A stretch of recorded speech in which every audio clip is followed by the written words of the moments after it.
आज मैं आपको एक ऐसी कहानी सुनाने जा रही हूँ जो सिर्फ एक प्रेम कहानी नहीं है, बल्कि निस्वार्थ प्रेम की सबसे गहरी परिभाषा है। ये कहानी है राधा और कृष्ण की, जिनका प्रेम आज भी हमें सिखाता है कि सच्चा प्यार क्या होता है। वृंदावन की गलियों में जब कृष्ण की बांसुरी बजती थी, तो राधा का दिल एक अजीब सी बेचैनी से भर जाता था। ये बेचैनी किसी इंतजार की नहीं थी, बल्कि एक ऐसे प्रेम की थी जो अपने लिए कुछ नहीं चाहता था।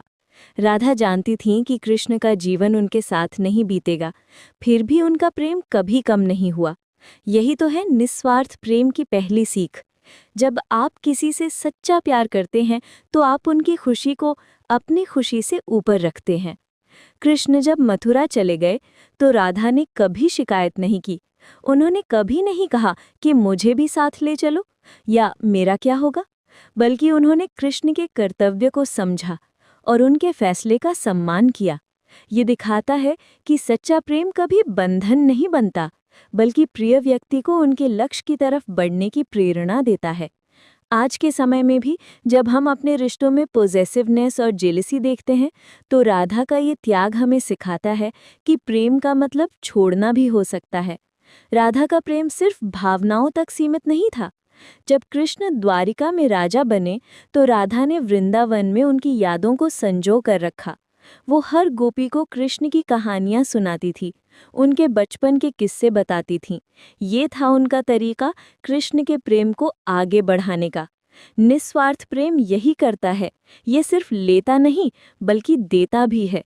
राधा ने अपने प्रेम को एक लेगेसी बनाया जो आज तक चलती आ रही है।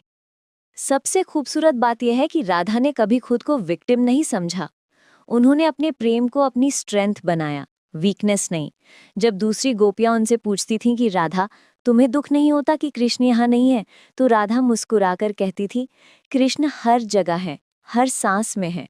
जो प्रेम दिल में बसा हो वो कभी दूर नहीं होता। यही है निस्वार्थ प्रेम की असली ताकत। ये आपको कंप्लीट बनाता है, इनकम्प्लीट नहीं।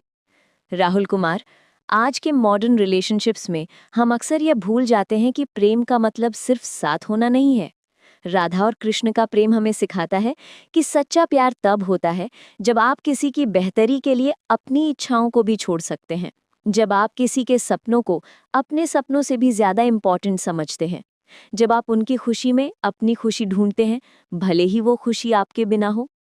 ये कहानी हमें ये भी सिखाती है कि निस्वार्थ प्रेम कोई सैक्रिफाइस नहीं है, बल्कि एक चॉइस है।